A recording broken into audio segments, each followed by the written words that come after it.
Welcome everyone to the Taylor School District Special Board Meeting of January 8th, 2023, where our mission statement is to educate, engage, and empower those we serve, and our vision statement is that we will be the innovative destination district where all succeed.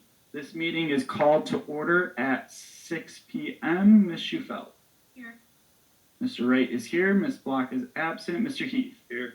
Mr. Myers is absent. Mr. Thomas. Here. Mrs. Thomas. Here. Please stand for the Pledge of Allegiance. I pledge allegiance to the flag of the United States of America and to the republic for which it stands, one nation, under God, indivisible, with liberty and justice for all. Right. Item number 3, revisions, approval of the agenda, policy 0166. Is there a motion to approve the agenda? Motion. Motion by Mr. Thomas. Is there support? Support. Support by Mrs. Thomas. Mr. Wright is a yes. Ms. Block is absent. Mr. Heath. Yes. Mr. Myers is absent. Mr. Thomas. Yes. Mrs. Thomas. Ms. Schufelt. That carries 5-0. Moving on to item number 4, our discussion item. Tonight we have the district utilization plan, questions and answers. At this time, I'm going to go ahead and read a statement, and this will be the kind of grounding rules for tonight's Q&A. Thank you to all those who could be with us here tonight in person and online. We understand the importance of keeping you all informed and providing an opportunity for you to be heard. Tonight's audience participation will be for those who wish to speak, whether it be in person or online. We will begin with those in person. If you would like to address the board, please step up to the microphone and state your name and address for the record. After those in person had the opportunity to speak, the opportunity will be given to those online. Please take into consideration common courtesy and keep your comments to 3 minutes or less. We will provide and assist with timekeeping so each speaker will be able to monitor their own time and know when to conclude, so all who wish to speak will have an equal opportunity to do so. Tonight we ask that each member only have one time up at the microphone, so that way we are able to provide everybody the equal opportunity to speak as well. You also will have a computer up there, because I know it's hard to see the screens sometimes when you're speaking. So you'll also have a screen up there that'll show the time as well. If there are any questions at this meeting that we are unable to answer, for those in person, please see Shauna over here. She'll have you fill out your form. That way we're able to provide you those answers if there are any questions. For our online audience, we have provided a link to the Google's online form for you to submit any questions that we're unable to answer. All right. Unable to answer. So if you go into the chat box on your screen in the Zoom, you should be able to click that and be able to submit your questions there. All right. We will start with those in person, but at first, I believe that we wanted to provide an update. Correct? Yeah, man. Yep, okay. You can line up if you want. We're gonna give a little update though too. So we know that following the last meeting on December 20th, we provided the opportunity for this Q&A before we had the vote. Someone's at the door. And so we really wanted to listen and provide that opportunity for everyone to speak tonight. So we did postpone that vote to the January 10th meeting, which is this Wednesday.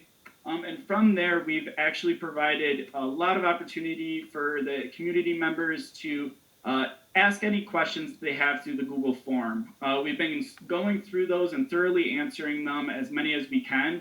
I know we haven't been able to answer all of them at this point, but we will be continuing to go through that form.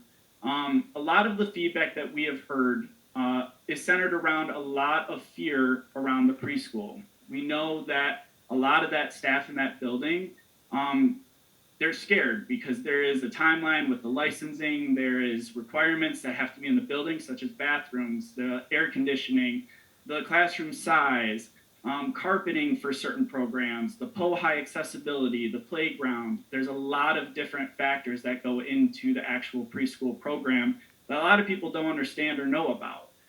Much of it sets it apart from running a normal elementary school. We understand that through that process, you have to submit for your state license, which is done through the state of Michigan. It takes, I can speak into the microphone a little bit better. Is that good? All right.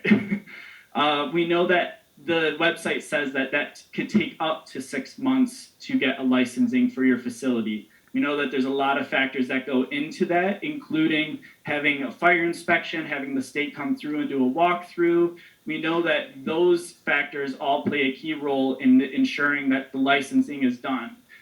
What the district did as part of this plan was provide a buffer in the contingency that the district did not get the license, that Kenyon would remain vacant for that following year. That was what is presented currently to the community.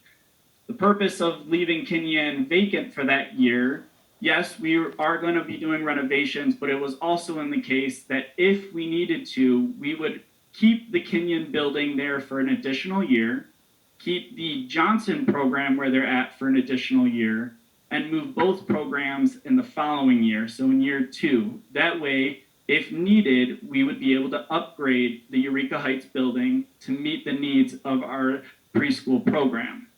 Through not only the Google form, but through social media, because I was looking on social media, seeing a lot of the comments, knowing that our staff have been very, they're worried. They're worried about us being able to achieve that in the timeline that we have provided.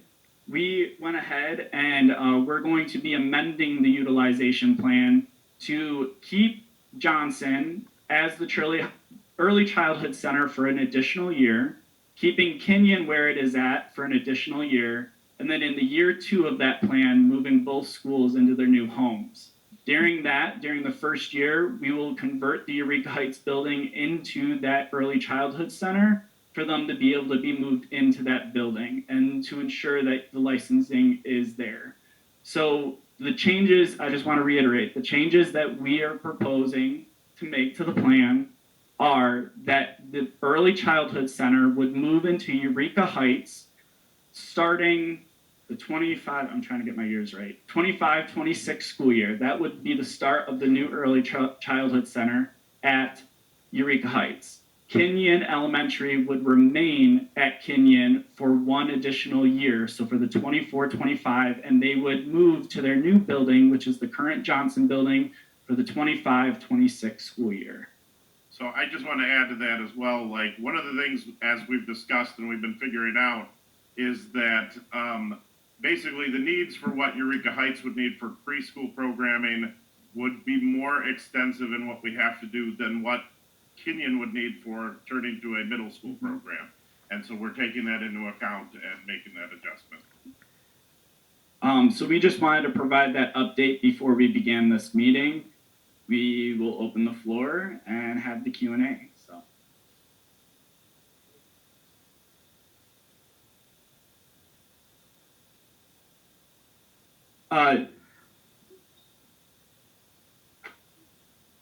Eureka Heights will still close at the end of the school year, but all of the building moves will happen in the second year.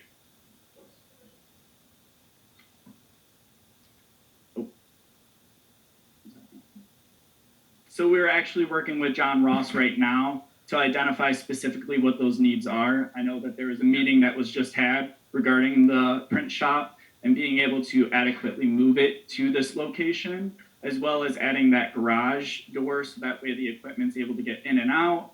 We know that there's a lot of things specifically to this building that we would have to do to make sure it's adequate for the machinery that is used in that print shop. I contacted Larry Bond this afternoon, and he's with Canon. Mm-hmm.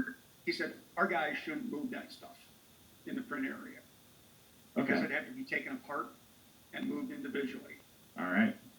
If our people move it, you'll lose all your warranty on it. Okay. If they move it, there will be a slight charge.